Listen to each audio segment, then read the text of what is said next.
ওং নমঃ ভগবতে বাসুদেবায়। শ্রীমদ্ ভগবদ গীতা দশম অধ্যায় বিভূতি যোগ। হরে কৃষ্ণ। আজ আমরা দশম অধ্যায়ের 32 এবং 33 নম্বর শ্লোক দুটি শুনব। সর্গানাম মদিয়ন্তশ্চ মধ্যং চৈবাহম অর্জুন আধ্যাত্ম বিদ্যা বিদ্যানাং বাদঃ প্রবদতামহম অক্ষরাণাম আকারোऽস্মি দ্বন্দ্বঃ সমাসিকস্য চ অহমেবক্ষয়ঃ কালো ধাতাহং বিশ্বতো মুখঃ। অনুবাদ: হে অর্জুন, সমস্ত সৃষ্ট বস্তুর মধ্যে আমি আদি, অন্ত ও মধ্য।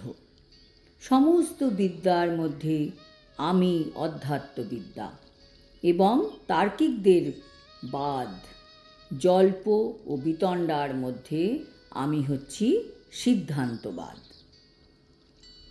সমস্ত অক্ষরের মধ্যে আমি অকার, সমাসসমূহের মধ্যে আমি দ্বন্দ্ব সমাস, সংহারকারীদের মধ্যে আমি মহাকাল এবং স্রষ্টাদের মধ্যে আমি ব্রহ্মা। তাৎপর্য: বিভূতি যোগে আমরা ভগবানের বিভূতি সম্বন্ধে জানতে পারছি। ভগবানের অনন্ত ঐশ্বর্য, কিন্তু আমরা ভগবানের 6টি মেন ঐশ্বর্যের ব্যাপারে জানার চেষ্টা করি। ভগবানের ঐশ্বর্য সম্বন্ধে জানতে পারলে আমাদের ভগবানের প্রতি আগ্রহ বাড়বে।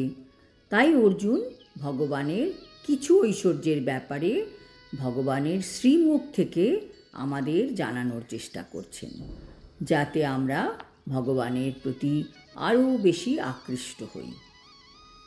ভগবান বলছেন, সমস্ত সৃষ্ট বস্তুর মধ্যে আমি হচ্ছি আদি, অন্ত ও মধ্য।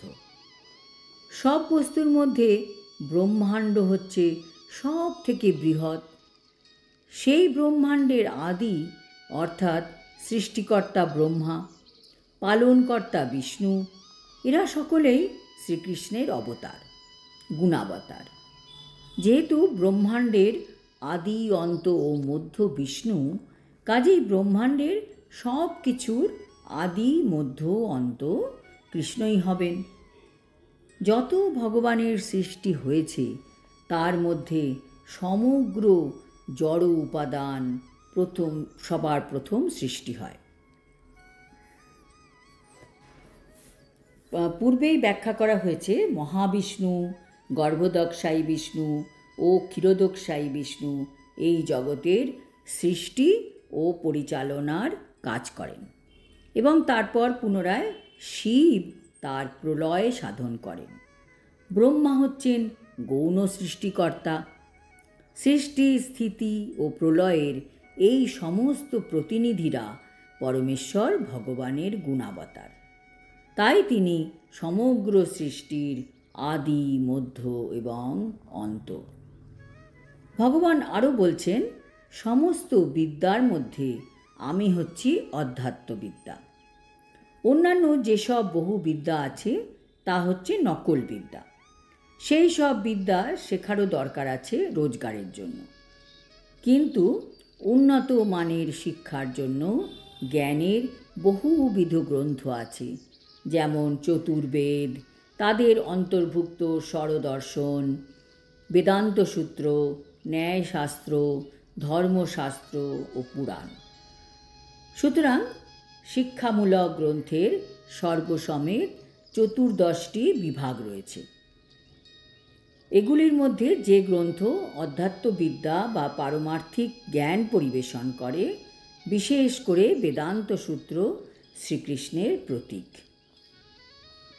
জড়বিদ্যা শিখলে আমরা জড় জগতে ভালোভাবে থাকতে পারব, আর চিন্ময় বিদ্যা শিখলে আমরা চিন্ময় জগতে ফিরে যাওয়ার রাস্তা খুঁজে পাব, যেখানে গিয়ে অনন্তকাল আমরা আনন্দে থাকতে পারব।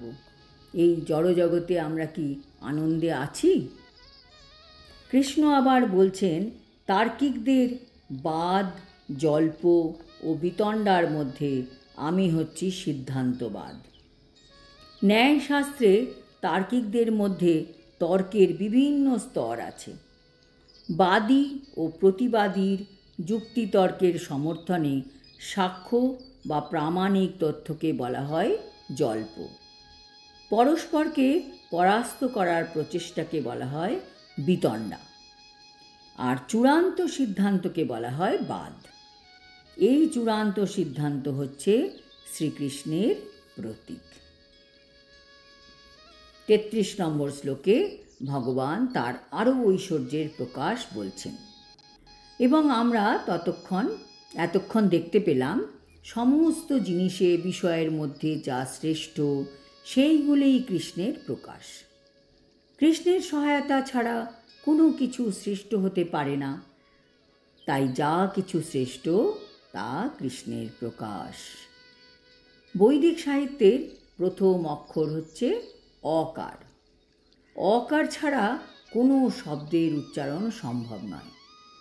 অকার না শিখলে আমরা কোনো কিছুই আগে শিখতে পারবো না। তাই অকার হচ্ছে শব্দের সূত্রপাত। সমাস সমূহের মধ্যে আমি হচ্ছি দ্বন্দ্ব সমাস, ভগবান বলছেন। সংস্কৃতে একাধিক শব্দের সমন্বয় হয়, যেমন রামকৃষ্ণ, একে বলা হয় দ্বন্দ্ব সমাস। রাম ও কৃষ্ণ এই দুটি শব্দেরই ছন্দরূপ একরকম, তাই তাকে দ্বন্দ্ব সমাস বলা হয়। ভগবান আরও বলছেন যে সংহারকারীদের মধ্যে আমি হচ্ছি মহাকাল।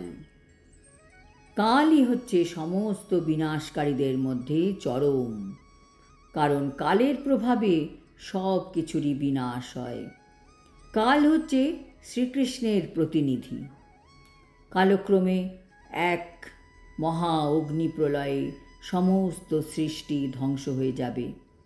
ভগবান বলছেন, স্রষ্টাদের মধ্যে আমি হচ্ছি ব্রহ্মা। স্রষ্টা অনেক, তার মধ্যে ব্রহ্মা হচ্ছেন শ্রেষ্ঠতম স্রষ্টা। কৃষ্ণ বলছেন সেই সৃষ্টিকর্তা ব্রহ্মা হচ্ছে আমি। এর মানে এই ধারণা কিন্তু করা উচিত নয় যে যিনি ব্রহ্মা তিনি কৃষ্ণ, যিনি শিব তিনি কৃষ্ণ, কারণ ভেদ এবং অভেদ সকলের মধ্যেই বিদ্যমান। আজ এই পর্যন্ত। আগামী শ্লোকেও আমরা ভগবানের আরও বিভূতি সম্বন্ধে জানতে পারব। হরি ওম তৎসৎ। হরে কৃষ্ণ।